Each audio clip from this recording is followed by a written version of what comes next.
The band Megara will be flying the flag for San Marino at Eurovision this year. After a full week of competition, and even before that, some audition rounds, they needed a second chance round to get into the 17-song grand final of Una Voce per San Marino. The results were revealed from 17th to 1st, where Loredana, Berthe, and Megara were the final two left. Megara managed to convince the 5-person jury the most and will bring us a song 11.11 in the second semi-final of Eurovision 2024. I don't know in which language you should pronounce 11.11, probably in Spanish, but they don't mention it at all in the song, so I didn't know. What do you think about the song? Did they make the right choice? Did you watch the show? What did you think of the show? What do you think of the song? Let me know. Talk about it. Well, I think it was a great choice, and I love this song. But first, I just want to highlight the absolute genius of convincing an absolute legend in Loredana Berti to take her San Remo song, bring it to Una Voce per San Marino, get her to stand on stage because she's made it to the final two, and then give the prize to someone else. Like, that is incredible. And it is possibly the funniest thing that any broadcaster has done this season. Like, that is genuinely hilarious. As for the choice, I think it is a really, really good one, because Megara are an act that scream Eurovision to me.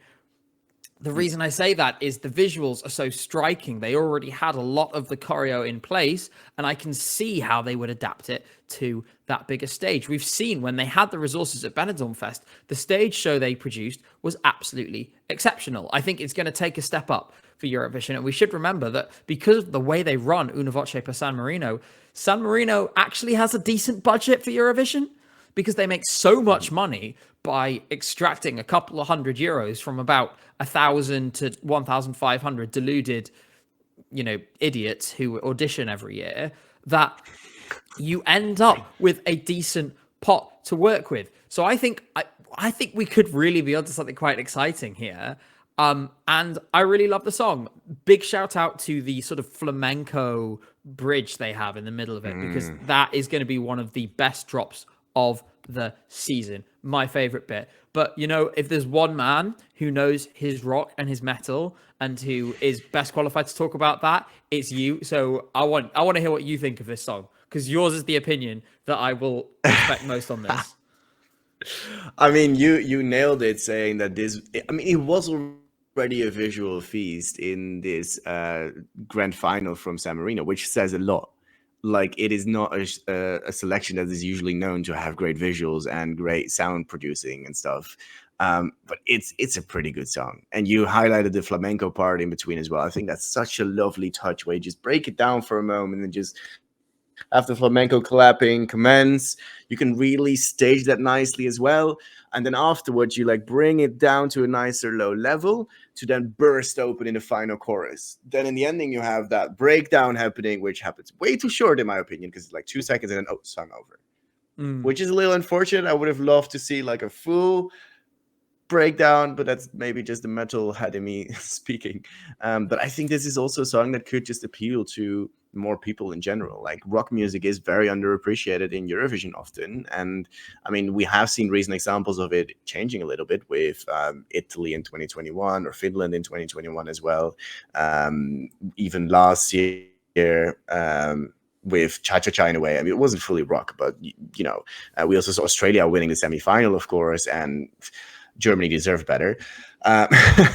But it is still a little bit of an underappreciated genre within the fandom. I think locals are more receptive to it, maybe.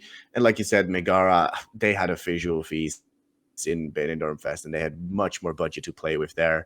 And even that budget is probably not as much as you will have at Eurovision. So if they work together with a good team, if they can bring out all of their ideas nicely onto the stage, it will be a feast to watch. And they're in a good semi-final as well. So I'm pretty optimistic for San Marino, which is a nice change. Yeah, the same. And I wasn't sure I was really expecting to be. If I look at the songs around it, right now in this semi-final, the closest thing it's competing with is Ulveham. But Ulveham's appeal is going to be so broad I think he's probably going to be. I think this is probably going to sort of separate itself, and we also shouldn't. We also shouldn't. I cannot speak today. We also shouldn't make the mistake of throwing all the rock and metal entries into one box, because this is a very, very different song to Ulverharm.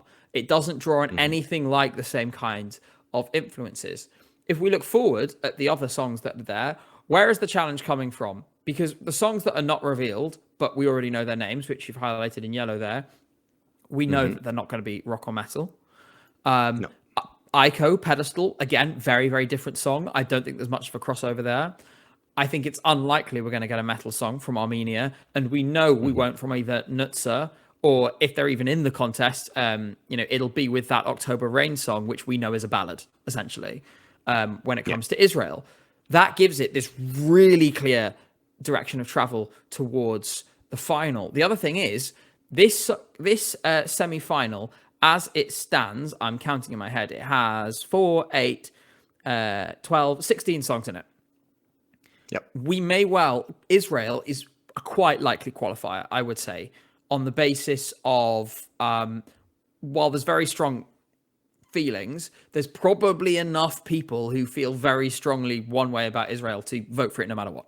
And that would potentially help it in the semi-final. It doesn't have Germany, which will lose it some points. But that's what I would suspect happened. If Israel drops out, which, like we say, we don't know yet, then you've only got 15 songs. Then you only need to be the 10th best out of 15.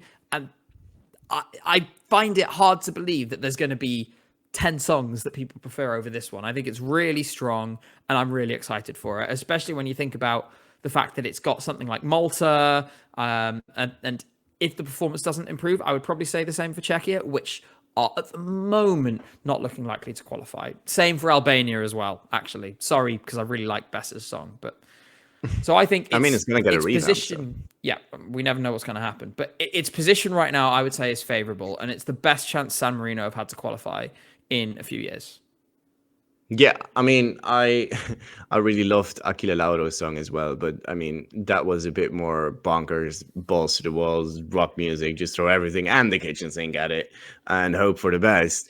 And I feel like Megara is a little more structured and a little bit more thought out about what they can do with the staging. And if Aquila Lauro already did so well and got so close to qualifying, I think Megara might have a better shot at it as well. Yeah, I'm very enthusiastic about their chances, and that is something different. And what you pointed out as well with the Norway being the only contender, Norway is like a metal ballad.